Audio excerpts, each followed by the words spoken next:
Hello, this is Steve David And Deborah Kozik with LoveMakers Foundation.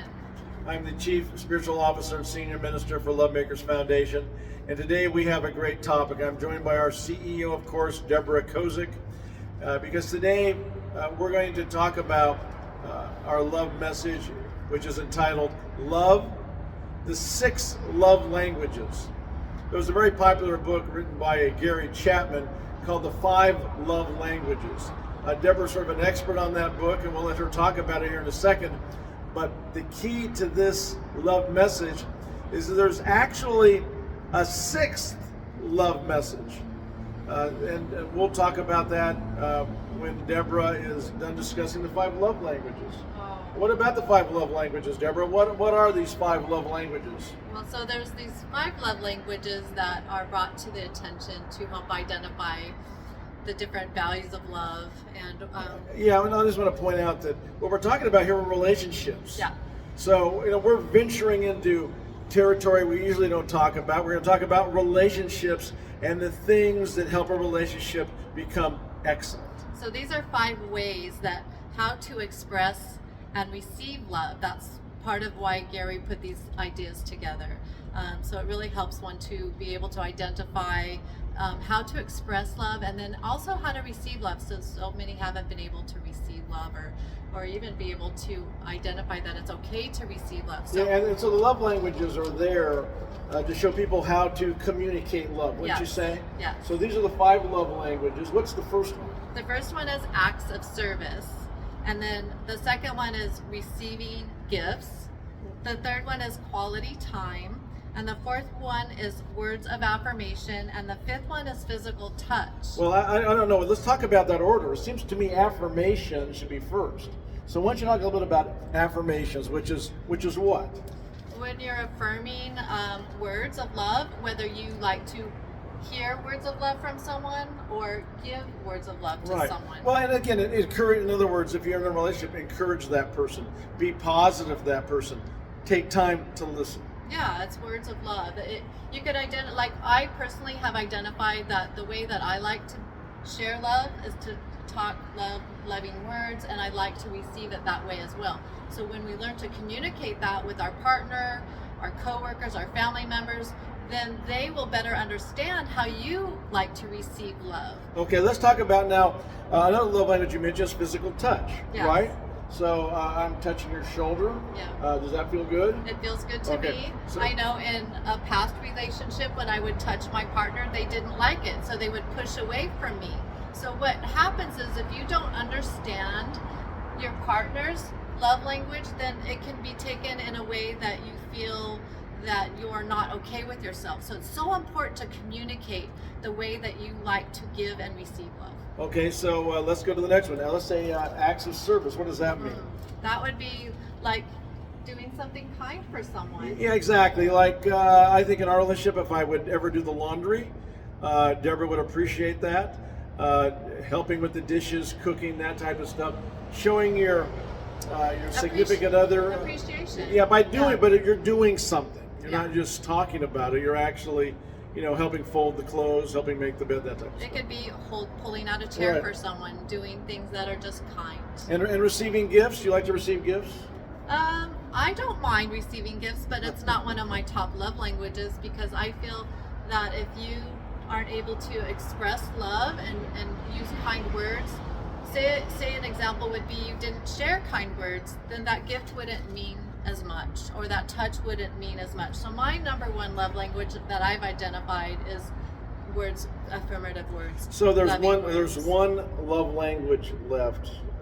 What is it, Deborah? I would say that it would be quality time. Okay. Spending quality time. Very good. Yeah. Very good. And what does that mean to you? That means quiet time together, intimate time. Time without distractions. If you're a parent, you have children, making sure that you take time just to have quality time for each other. It might even be for yourself personally, like for women taking a bubble bath or going for a hike in nature, but it's so important to learn to love yourself and identify how you enjoy receiving love. Quality time. And Quality you time. can even be driving with your significant other, just having a great conversation. Yeah. So those are the 5 love languages identified by Gary Chapman. Again, affirmations, service, quality time, physical touch, and Yes. gifts. But here's the key to this talk. It's about the 6th love language. This is where we come in. And what is the 6th love language? It's expansive love. Because expansive love encompasses all 5 love languages. Expansive love, defined by the Apostle Paul in 1 Corinthians 13, the Apostle Paul says, "Now I know only in part, then I will know fully, even as I have been fully known, and now faith, hope, and love abide. Of these three, the greatest is love." In 14, he says, "Pursue love and strive for spiritual gifts." When you have expansive love, you are coming from a place of awareness of love, of the power of love, the beauty of love, and you're naturally going to seek the intimacy with that person that you care for. You're going to look in that person's eyes. You're going to communicate your needs and understand and listen for that other person's needs. You're going to softly touch that person. You're going to have body contact if you're in a significant romantic type relationship. You're going to want to serve that person. You know, service is a very deep spiritual practice. You're going to want to spend quality time because you love that person. But expansive love encompasses it all, because you're showing that awareness of love, the power, the beauty, the types, the kind of love, the intimacy of love. You're also going to want to find that passion. Have a passion for your significant other. Develop love consciousness. Forgive. Be thankful. Tell your partner that you're thankful for that person. Have gratitude. These are the types of things. Don't judge your partner. Love your partner. You know, develop self-love. When you have that self-love, you'll be able to give more love. And then give unconditional love. If you're in a relationship, love that person unconditionally. And then connect. If you can connect together on a higher level, a divine, absolute love level, that's great. But the key is, love is expansive. Expansive love is that 6th love language. So go in love. Know at this moment that we live in every love language with our significant others. Know that our relations are enhanced by expansive love. We connect with all that is this moment to expand, to cherish, to love our significant others and our love partners. We thank you for this beautiful knowledge and connect with all that is this moment and release these words as absolute truth. We thank you. So it is so. Amen. So go in love, be love. Look at those love languages. Get Dr. Chapman's book. But the key is expansive love.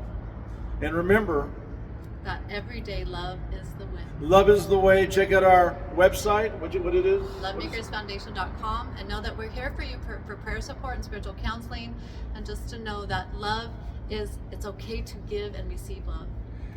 Deborah, that's well said, and just want to thank you for giving love to everybody and to me. So go in love, be love, love is the way.